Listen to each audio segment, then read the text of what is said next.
Chapter 26 Story Writing. Story writing is an art which relates to creative narration of real or imaginary events involving real or imaginary people. A story is said to be good if it grabs the attention of the reader dramatically. A story is designed to entertain and or to send a message across with a vivid plot. कहानी लिखना एक कला है जो वास्तविक या काल्पनिक घटनाओं की रचनात्मक रूप से वर्णन करने से संबंधित है, जिसमें वास्तविक या काल्पनिक लोग शामिल होते हैं। एक कहानी को अच्छा माना जाता है यदि यह पाठक का ध्यान नाटकीय रूप से आकर्षित करती है। कहानी को इस तरह से डिजाइन किया जाता है कि वह पाठक को मनोरंजन प्रदान करे और या एक स्पष्ट कथा के साथ एक संदेश भेजे। कहानी लिखना एक ऐसी प्रक्रिया है जिसमें लेखक किसी भी प्रकार की घटनाओं या स्थितियों का कल्पना शक्ति या वास्तविकता के आधार पर निबंधन करता है। एक अच्छी कहानी वह होती है जो पाठक को अपनी ओर खींच ले और उसे दिलचस्प बनाए रखे। कहानी का उद्देश्य केवल मनोरंजन करना नहीं होता, बल्कि यह किसी शिक्षा या संदेश को भी पाठक तक पहुंचा सकती है। Guidelines for writing a good story. Plot. To write the story, follow the given outline carefully. Do not omit any point. Keep to the order in which the points are given in the outline. कथानक कहानी लिखने के लिए दिए गए खाके outline का ध्यानपूर्वक पालन करें। किसी भी बिंदु को छोड़े नहीं। उन बिंदुओं को उसी क्रम में रखें जैसा कि खाके में दिया गया है। कहानी का कथानक वह ढांचा होता है जिस पर सारी कहानी आधारित होती है। इसमें घटनाओं, संवादों और पात्रों का क्रम सही तरीके से बताया जाता है। यह सुनिश्चित करता है कि कहानी को पढ़ते वक्त किसी भी बिंदु की कमी न हो और सभी घटनाएं एक दूसरे से जुड़ी हुई प्रतीत हों। Order. You must use your imagination in filling the details of action, gesture and conversation that should connect one point with the next. क्रम आपको एक बिंदु से दूसरे बिंदु को जोड़ने के लिए अपनी कल्पना का उपयोग करना होगा, जैसे कि क्रियाएं, हाव-भाव और संवादों में विवरण जोड़ना। कहानी के हर हिस्से को आपस में जोड़ने के लिए विवरण जोड़ना जरूरी होता है। यह उस कथानक को जीवंत बनाता है और कहानी को अधिक प्रभावशाली बनाता है। संवाद, हाव-भाव और घटनाएं एक दूसरे से जुड़े होते हैं ताकि पाठक कहानी के भीतर आसानी से बह सकें। Title. If you are asked to supply a heading or title of the paragraph or story, you may choose the main character, object or incident of the story or a proverb or well-known quotation that suits the story. शीर्षक. यदि आपसे कहानी के लिए एक शीर्षक देने को कहा जाए, तो आप कहानी के मुख्य पात्र, वस्तु या घटना का नाम चुन सकते हैं या एक प्रसिद्ध कहावत या उद्धरण का इस्तेमाल कर सकते हैं जो कहानी से मेल खाता हो। कहानी का शीर्षक बहुत महत्वपूर्ण होता है क्योंकि यह पाठक का ध्यान आकर्षित करता है और कहानी के केंद्रीय विचार या घटना को संक्षेप में प्रस्तुत करता है। Language. See that your composition is grammatically correct and in good simple English. Do take the help of sentence structures while constructing sentence.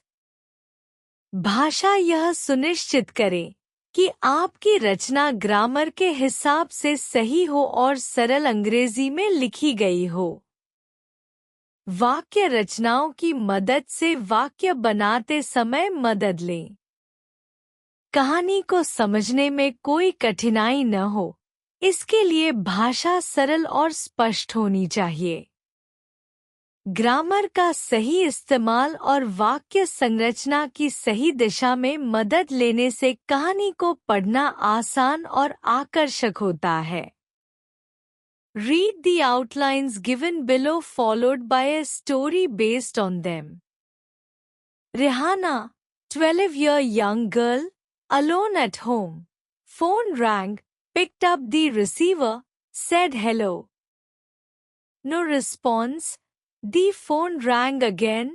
Somebody asked if her father was at home.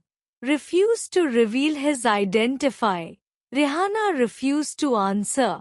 Line disconnected. After some time, the doorbell rang. Peeped through keyhole. A tall man with beard called up her father's friend, told him about the incident, collected some men and took his pet dog. The man panicked. Police reached. Parents returned back. Praised Rihanna's presence of mind. Home alone. Rihanna, a 12-year young girl, was alone at home as her parents were out for some urgent work. Suddenly the phone rang. She hesitated for a moment but then picked up the receiver. Though she said, "Hello," there was no response from the other side. She repeated, "Hello," but still no one replied from the other end. The phone rang again, but this time somebody asked if her father was at home. When Rihanna asked who was calling, the caller refused to reveal his identity and kept on asking her parents' whereabouts. When Rihanna refused to answer, the line was disconnected. Rihana, एक 12 वर्षीय लड़की, घर पर अकेली थी क्योंकि उसके माता-पिता कुछ जरूरी काम से बाहर गए हुए थे। अचानक फोन की घंटी बजी। वह एक पल के लिए हिचकिचाई, लेकिन फिर फोन उठाया। उसने हेलो कहा, लेकिन दूसरी तरफ से कोई जवाब नहीं आया। उसने फिर से हेलो कहा, लेकिन फिर भी किसी ने जवाब नहीं दिया। फोन फिर से बजा। इस बार किसी ने पूछा कि क्या उसके पिता घर पर हैं।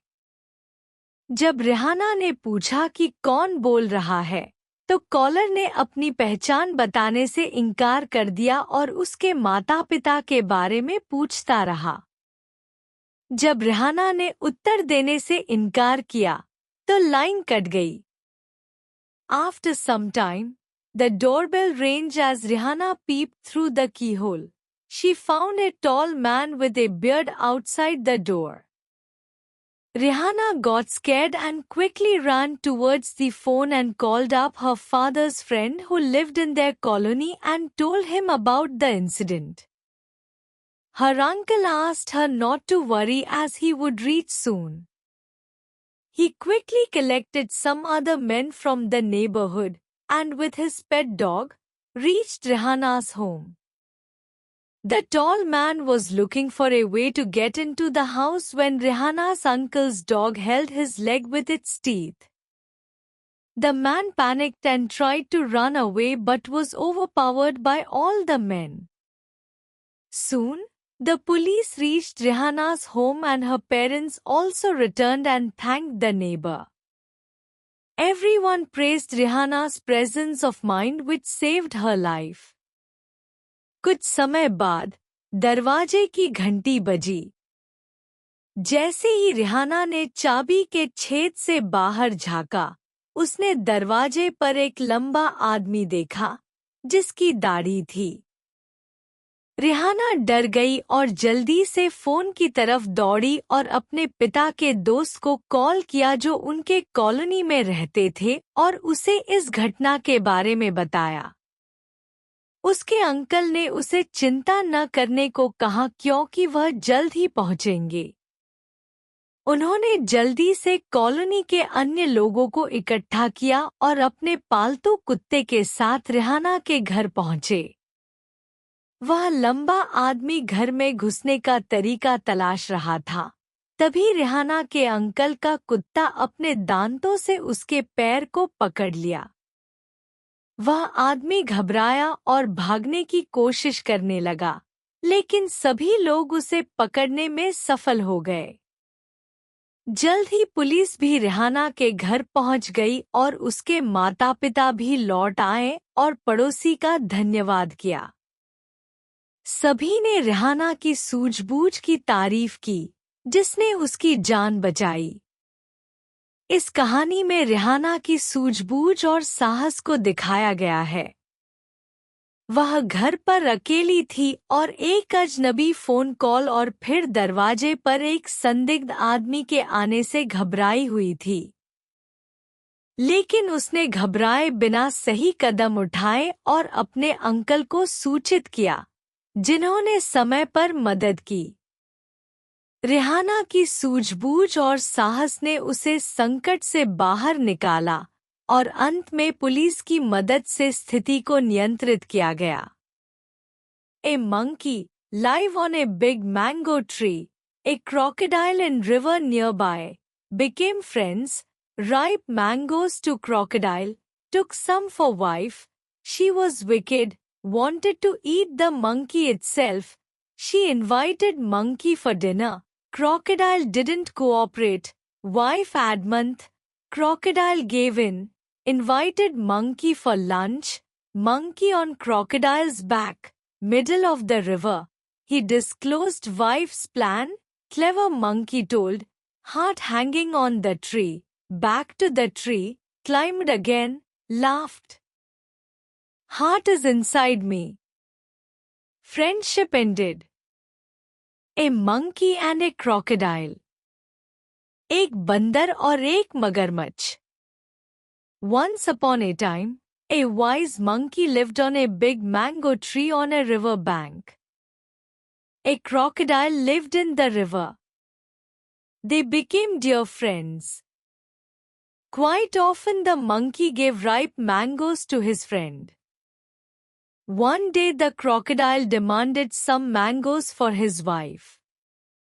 She had never tasted mangoes in her life. The generous monkey picked a big ripe mango and gave it to the crocodile. एक समय की बात है, एक समझदार बंदर एक बड़े आम के पेड़ पर नदी के किनारे रहता था। एक मगरमच्छ नदी में रहता था। वे अच्छे दोस्त बन गए थे। बंदर अक्सर अपने दोस्त को पके आम देता था। एक दिन मगरमच्छ ने अपनी पत्नी के लिए कुछ आमों की मांग की। उसने कभी भी आम नहीं खाया था। दयालु बंदर ने एक बड़ा पका हुआ आम लिया और मगरमच्छ को दे दिया। The crocodile's wife liked the delicious mango very much. She was very cunning and wicked. She thought of eating the monkey itself. One who eats such sweet mangoes, his heart must be very sweet, said she. The poor crocodile was upset. He told his wife clearly that he would never allow getting such a friend killed. But the wicked wife made the crocodile's life really miserable.